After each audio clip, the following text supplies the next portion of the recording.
আমি প্রায় বলি এটা আমাদের মা বোনদের জন্য তিতা করল্লার মতো আমল।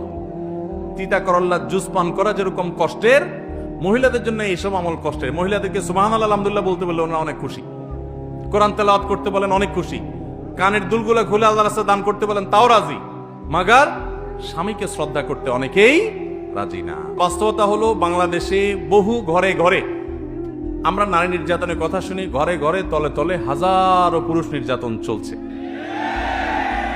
এই আওয়াজ আমার এই কথার সপক্ষে অনেক বড় সাক্ষী। ভিকটিম সব এখানে হাজির। ভিকটিমদের ঠিকঠাক আওয়াজ দেখে বোঝা যাচ্ছে যে বেচারা কি পরিমাণ দুর্গতিতে আছে।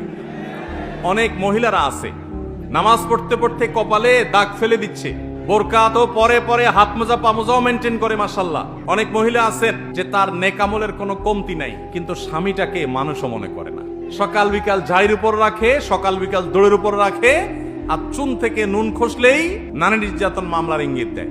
বাংলাদেশে দুই ধরনের মামলা আছে। এই মামলার নাম শুনলেই বেশিরভাগ মানুষের মাথায় চলে আসে আমাদের, বা আমরা বেশিরভাগ মানুষের ধারণা চলে আসে যে এটা পুরাটাই কোনো মানুষকে ফাঁসানোর জন্য হয়েছে। তার ভিতরে একটা হলো নাশকতার পরিকল্পনার মামলা, আরেক মামলা হলো নারী নির্যাতন মামলা।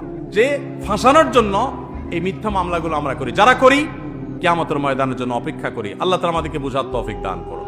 তাহলে মনে রাখবো যে স্বামী স্ত্রী উভয়ের হক আদায় করতে হবে, কেউ কারোর প্রতি জুলুম করতে পারবেন না। মহিলারা তারা অনেক সময় দেখা যায় স্বামীর প্রতি বেয়াদবি করেন, স্বামীকে পাত্তা দেন না, কোনো কথা শোনেন না।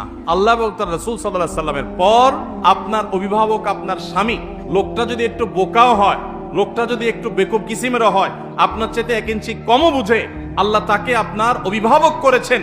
আপনি তার আনুগত্য, যদি সে কোনো অন্যায় নির্দেশ না করে, তাহলে তার আনুগত্য করার মধ্যেই আপনার দিনদারি নিহিত আছে।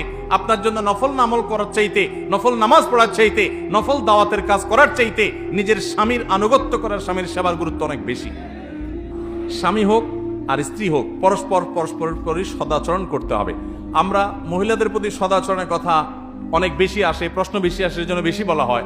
কিন্তু বাস্তবতা হলো বাংলাদেশে বহু ঘরে ঘরে আমরা নারী নির্যাতনের কথা শুনি, ঘরে ঘরে তলে তলে হাজারো পুরুষ নির্যাতন চলছে। আল্লাহ তাআলা আমাদের সবাইকে স্বামী স্ত্রী পরস্পরের হক আদায় করার তৌফিক দান করুন। সদাচরণ করা, উভয়ের প্রতি পরস্পরের কর্তব্যগুলো জেনে সেগুলো পালন করা, নিজের আচরণ দ্বারা কষ্ট না দেওয়া, এগুলো আমাদের কর্তব্যের অংশ।